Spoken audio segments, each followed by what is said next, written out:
Baik, Assalamualaikum warahmatullahi wabarakatuh. Di sini kami dari kelompok 4 akan menjelaskan materi mengenai laporan laba rugi dan informasi yang terkait. Tetapi sebelum itu, izinkan kami memperkenalkan diri terlebih dahulu. Saya Faisal Zahra Melia dengan NPM 25013010102444. Perkenalkan, nama saya Alfiana Catherine Santoso dengan NPM 250130101028. Perkenalkan, nama saya Dimas Bagus Ramadhani dengan 3 digit terakhir NPM 275.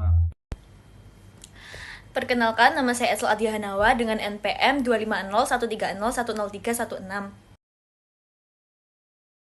Selanjutnya ada definisi dari laba rugi. Nah, laba rugi sendiri adalah laporan yang mengukur keberhasilan operasi perusahaan selama periode waktu tertentu. Nah, laporan ini sering disebut dengan laporan pendapatan atau laporan laba atau sering disebut statement of earning. Nah, kegunaan dari laba rugi sendiri yang pertama yaitu untuk mengevaluasi kinerja dari masa lalu, yang kedua yaitu dasar dari prediksi kinerja untuk masa depan, dan yang terakhir yaitu menilai risiko atau ketidakpastian. Lalu sebenarnya kita harus mengetahui kenapa kualitas laba itu sangat penting. Nah, pasar modal itu sangat sensitif terhadap angka laba. Nah, perusahaan yang mampu memenuhi atau melampaui estimasi laba dari analisis yang seringkali mengalami kenaikan harga saham. Nah, begitupun sebaliknya, kegagalan memenuhi target itu bisa menyebabkan harga saham anjlok. Nah, lalu ada manajemen laba atau earning management, di mana strategi yang digunakan oleh manajemen perusahaan untuk sengaja mempercepat atau menunda pengakuan pendapatan, beban, keuntungan, atau kerugian guna mencapai laba tertentu. Nah, saja ada cara perusahaan melakukan manajemen laba. Yang pertama yaitu ada meratakan laba, di mana perusahaan mencoba menyimpan laba di tahun yang sangat menguntungkan dengan cara mengakui beban lebih banyak agar di tahun depan yang mungkin sulit itu mereka punya cadangan untuk membuat laba tetap stabil. Yang kedua yaitu ada manipulasi pendapatan, di mana mengakui pendapatan lebih awal sebelum transaksi benar-benar selesai sepenuhnya demi mencapai target kuartalan. Dan yang terakhir yaitu big bet accounting. Nah, seperti namanya big bet. Nah, ini itu perusahaan akan tahu bahwa tahun ini tuh akan mengalami kerugian besar. Nah, mereka itu sengaja untuk memasukkan semua beban-beban di masa depan ke tahun ini. Ya, gunanya itu untuk membuat kerugian terlihat sangat parah sekaligus. Jadi sekalian kerugiannya itu ada di tahun ini. Nah, yang tujuannya itu agar tahun depan itu terlihat sangat menguntungkan karena beban-beban itu telah dibersihkan pada tahun ini. Selanjutnya ada dampak terhadap kualitas laba. Yang pertama yaitu informasi menjadi menyesatkan, di mana angka laba tidak lagi mencerminkan realita operasional perusahaan.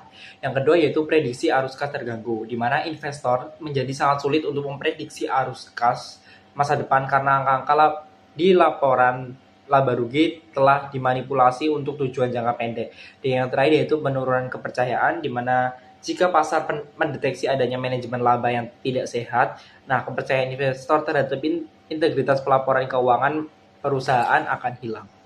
Baik, untuk materi selanjutnya adalah konten dan format laporan laba rugi. Laporan laba rugi adalah hasil pendapatan, beban, keuntungan, dan juga kerugian.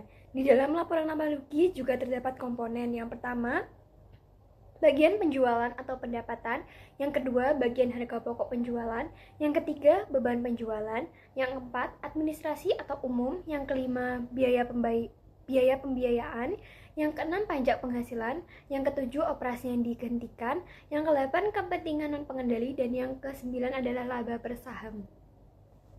Lalu pelaporan berbagai variasi laporan laba rugi.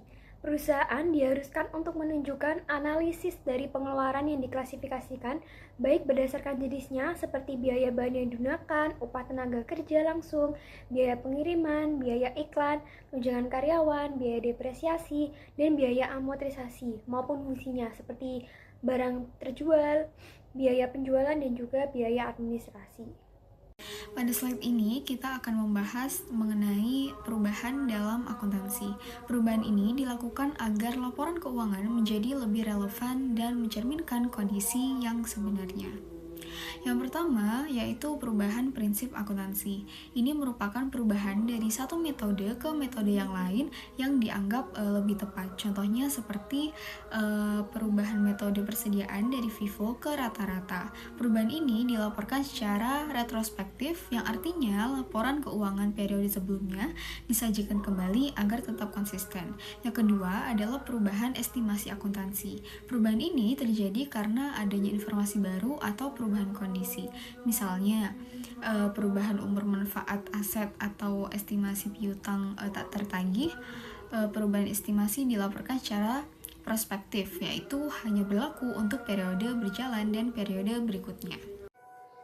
Laporan yang berkaitan dengan ekuitas. Laba bersih meningkatkan laba ditahan. Rugi bersih juga menurunkan laba ditahan. Baik dividen tunai maupun dividen saham akan mengurangi laba ditahan.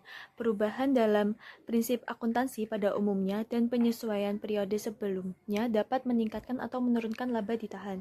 Perusahaan membebankan atau mengkredit penyesuaian tersebut setelah pajak ke saldo awal laba ditahan.